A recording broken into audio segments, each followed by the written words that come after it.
Hello tout le monde, j'espère que vous allez bien, j'espère que vous avez passé tous une belle journée. C'est Maël, aujourd'hui je vais vous faire une petite vidéo car je vois beaucoup de personnes qui ont du mal à trouver des alternances et dans cette première vidéo je voulais partager quelques points qui vont vous permettre potentiellement de vous aider. Alors je suis loin de dire que je suis le Dieu dans ça et que j'ai beaucoup à apprendre. Mais si je peux partager et offrir de la valeur à des gens qui souhaitent, voilà, c'est avec grand plaisir. Donc, la première chose qu'on va évoquer en parlant des techniques, c'est que ces techniques, c'est à libre à vous de les faire. Je ne dis pas que ces techniques vont vous permettre de trouver une alternance, mais personnellement, avec l'expérience, ça aide. Alors, pourquoi je donne ces fameuses techniques? Ce qu'il faut savoir, c'est que des alternances, j'en ai trouvé pas mal. C'est-à-dire, j'avais tout le temps des choix à faire quand je rentrais en BTS, dans les études supérieures, que ce soit master ou bachelor. J'en avais souvent plusieurs on va dire des alternances. Et ce qu'il faut savoir à propos de ces alternances, c'est qu'à chaque fois, j'avais une technique qui faisait que ça fonctionnait tout le temps. Voilà. Donc, restez à la fin de la vidéo, je vous expliquerai justement cette technique tout à la fin. Pour ceux qui ça intéresse, la technique, je l'appelle la technique pour moi qui est imparable, quoi. C'est sûr que vous la trouvez, votre alternance.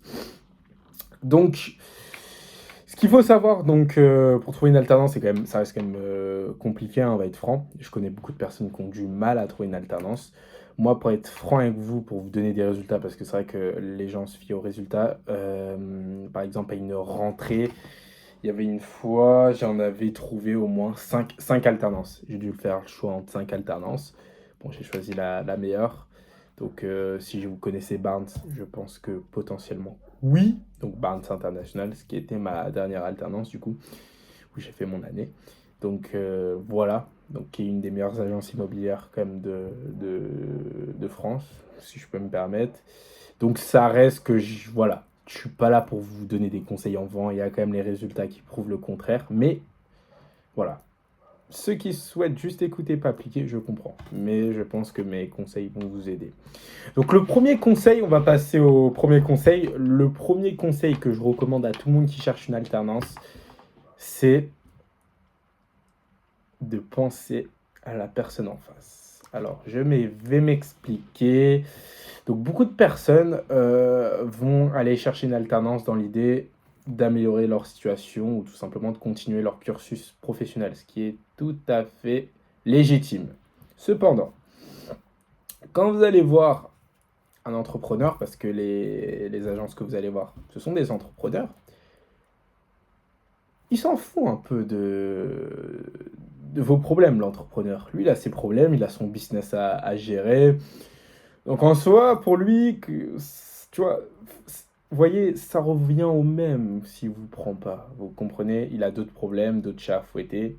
À part s'il est dans la demande, là, il y a une possibilité. Mais imaginons il n'est pas dans la demande. Moi, c'est vraiment pour ceux qui ne sont pas dans la demande, les agences qui vous disent, dès que vous arrivez, on ne recherche pas. C'est ces agences qu'il faut viser parce que au moins déjà, ça vous évite toute la concurrence des alternants.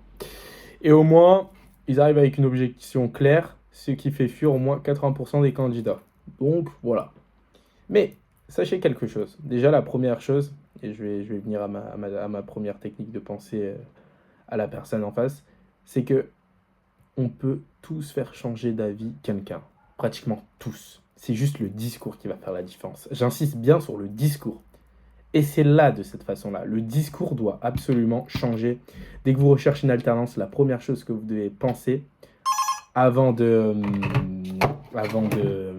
tout simplement de penser, on va dire, à vos propres demandes, à votre propre, de continuer votre cursus, c'est vous arrivez et déjà ce que vous faites, au lieu de faire comme tout le monde, de dire je recherche directement une alternance, surtout pas. Erreur numéro un.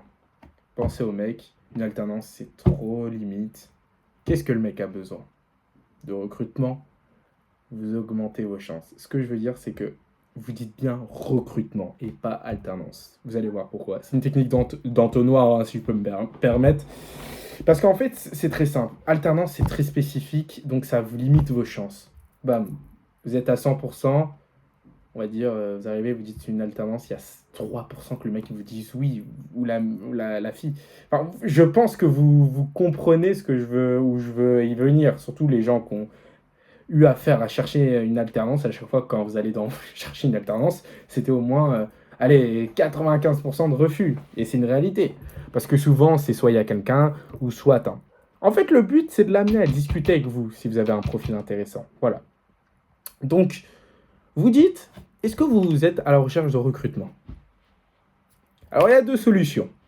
Il y a des agences qui vont vous dire oui, et il y a d'autres agences qui vont vous dire malheureusement non. Alors, je vais parcourir avec vous ces deux non et oui.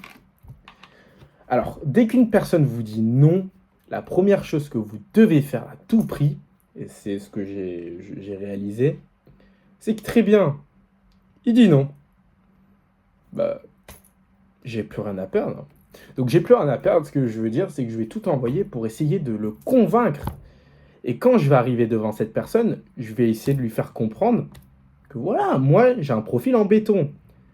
Donc, par exemple, en titre d'exemple, moi, pour trouver une alternance, ce que je faisais à côté, c'est que j'avais ma société de location saisonnière. Voilà. Donc, forcément, j'arrivais, je leur dis, mais les gars, attendez, vous n'êtes pas à la recherche de recrutement? Et moi, je leur dis, attendez, même si moi, j'ai de l'expérience et en plus, j'ai une société de location saisonnière, donc ça veut dire que je sais gérer des biens immobiliers. Également, j'ai de l'expérience dans la transaction avec des stages. Donc, vous arrivez avec ce contre-argument que j'ai de l'expérience. L'expérience. Et vous en avez tous de l'expérience. Que ce soit dans n'importe quoi. Vous devez inventer quelque chose qui vous permettra de montrer que vous avez de l'expérience. Là, je parle pour ceux qui ont de l'expérience. Ou même très peu. Vous avez travaillé en accueil. Vous expliquez, parce que l'immobilier, il y a de l'accueil. Vous expliquez que vous savez parler avec vous savez tout simplement communiquer avec un grand réseau. J'abuse comment je parle, mais vous voyez où je veux en venir. Essayez toujours de vendre l'idée, l'image finale. N'oubliez jamais, il faut vendre l'image finale à cet entrepreneur. Quand vous allez chercher une alternance, c'est comme si vous vendez quelque chose à quelqu'un. Parce qu'il doit être convaincu que cette chose va lui permettre, va être bénéfique à son business. Il ne le fait pas par gaieté de cœur, ne croyez pas ça. À part si c'est du pistonnage, que c'est un ami de la famille, etc. Ça, je peux comprendre. Mais voilà. Donc, la première des choses, comme je l'ai évoqué, c'est... Voilà. Donc, il vous dit non, vous mettez le paquet. Bam, bam, bam, vous dites ça, et c'est bon. La seconde chose, quand la personne vous dit oui, je suis à la recherche, elle va vouloir... Eh ben, elle va vous dire, mais pourquoi? Alors, ce que vous faites, c'est que vous expliquez votre histoire avec l'expérience que vous avez accumulé et ce que vous pouvez apporter à la boîte. Surtout ça. Vous mettez ce que vous pouvez apporter à la boîte. En fait, si elle voit votre profil qui est super intéressant, parce qu'on sait qu'une alternance, ça coûte plus cher à une agence qu'embaucher un agent commercial, donc quelqu'un qui est indépendant, va se dire, bon, j'avoue, c'est chiant l'alternance, mais vas-y, son profil, j'aime beaucoup. J'aime bien. Donc je vais réfléchir, je vais faire un effort. Et donc voilà, les deux solutions, pour moi, qui vont vous permettre face à une objection d'alternance. Alors, je sais, il manque la fameuse technique. Donc, comme promis, pour la fin de la vidéo, je ne veux pas qu'elle soit trop longue, je vais vous l'expliquer. La meilleure technique, hein, vraiment, pour tout simplement trouver plus facilement une alternance. Et je sais que cette technique, elle est très compliquée et je sais qu'elle n'est pas adaptée à tout le monde. Mais les personnes qui ont créé une société durant leur jeunesse, quelque chose de tout con, que ce soit des habits, un truc tout simple, vous avez relativement un pourcentage de chance beaucoup plus élevé de trouver une alternance. Parce que les entrepreneurs, enfin les patrons, les patronnes adorent le culot. Le culot, c'est quoi? Le culot, c'est de créer des choses au-dessus de la moyenne. Et si vous arrivez à montrer sur votre CV que vous avez déjà créé quelque chose, la personne va directement se dire, il va m'apporter quelque chose. Le mec, il a quelque chose dans le cerveau. Donc voilà pour cette vidéo d'aujourd'hui, hein. C'était une petite vidéo. Si vous avez des questions en commentaire, n'hésitez pas. Bon, j'espère que j'aurai aidé quelques personnes et j'espère que l'algorithme YouTube va me permettre potentiellement de toucher à des gens. Au moins, je peux aider le plus de gens. Moi, le but, c'est ça. Donc voilà les gars, merci beaucoup pour votre attention. C'est vrai que 10 minutes d'attention, c'est très fort. Je vous souhaite une excellente journée. Bye bye.